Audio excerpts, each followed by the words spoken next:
Hello', hello' অভি। কোন হয়? মই প্ৰিয়া। মাতষাৰ চিনি পোৱা নাই নেকি? তোমাৰ মাতষাৰ মনত ৰাখি মই কি কৰিম? কোৱা, কি কাৰণে কল কৰিলা? নাম্বাৰ সলনি কৰিলা নেকি? সলনি কৰিলোঁ। পিছে তুমি মানুহ আৰু নাম্বাৰ খুব সোনকালে সলনি কৰা। তেনেকুৱা কথা নহয়। বাদ দিয়া, যি কথা হ'লেও কি কাৰণে ফোন কৰিলা? নতুনজনে এৰিলে নেকি, যাৰ বাবে মোক কল কৰিব লগা হ'ল? প্লিজ মোৰ কথাখিনি ক'বলৈ এবাৰতো সুবিধা দিয়া। মই কি কাৰণে বেলেগৰ লগত ৰিলেশ্যনশ্বিপত আহিছিলোঁ তুমি জানিব নিবিচাৰা নেকি? মই একো জানিব বিচৰা নাই। তুমি কোৱা প্ৰতিটো কথাই মিছা হয়। কিমান বিশ্বাস কৰিছিলোঁ তোমাক, কিন্তু বাৰে বাৰে তুমি মোক মিছা ক'ব ল'লা।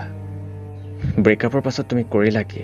কেইঘণ্টামান চকুত চকু পানী আছিলে, কেইঘণ্টামান ফিলিং ছেড হয় নিজৰ ফ্ৰেণ্ডক নিজৰ কাহিনী শুনালা, আৰু এদিনৰ পাছতে বেলেগৰ সৈতে ৰিলেশ্যনশ্বিপত আহিলা। মোক চোৱা, তোমাক ভাল পাই মই নিজকে বৰবাদ কৰিলোঁ। নিজৰ মান সন্মান সকলো শেষ কৰিলোঁ।